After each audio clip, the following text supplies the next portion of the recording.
zany a zay eto amin'ny faritra Andresoro dia mijaly rano dia rehefa mijaly rano zay a dia amin'ny alina be a maka rano eto indraindray ilay rano a amin'ny 6 alina amin'ny 10 alina vao mandeha dia tsy matory zay a mandra-parainy andro fa maka rano foana.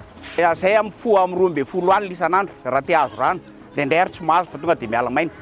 Ohatranay zao za manana pompy ao an-trano, pompy eo tokotany za misy pompy dia fianakaviana rehetra ao daholo maka fa ary misy fatapahany foana dia tsy maintsy mifoha amin'ny 12 alina isan'andro. Amin'ny 6 alina miditra eto mandra-parany jusqu'à minao eto otr'izao. Eto famelomana ny zanaka eto amin'ny bassin eto ity. Fijaliana eto ny tena bebe. Sasakalina ny 4 alina mandeha manano eto.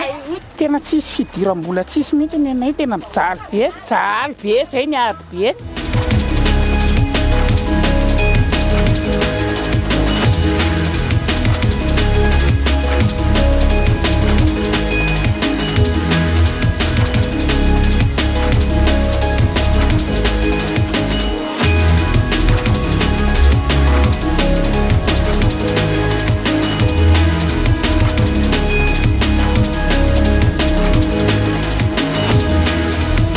Nanomboka tamin'ny lady satria nanomena asy zany n'olona tety satria sabotsy alady teo tamin'ny herinandroany tsy nisy rano mihitsy taty tapaka daholo ny pompy dia nisy nanomena asy hoe hanao grevy zay dia tonga le citerne anankitelo tamin'ny lady dia nisauve anay aloha dia mba sauve.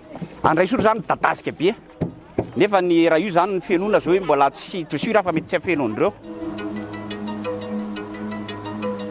Nangalana an'ilay rano any vovo ary zato ny ray bidon dia nefa le izy zao efa lasa maloto amin'le be dia be maka an'le izy dia lasa menamena be fa na misotro an'le izy ary zay dia lasa marary kibo satria lasa maloto le rano.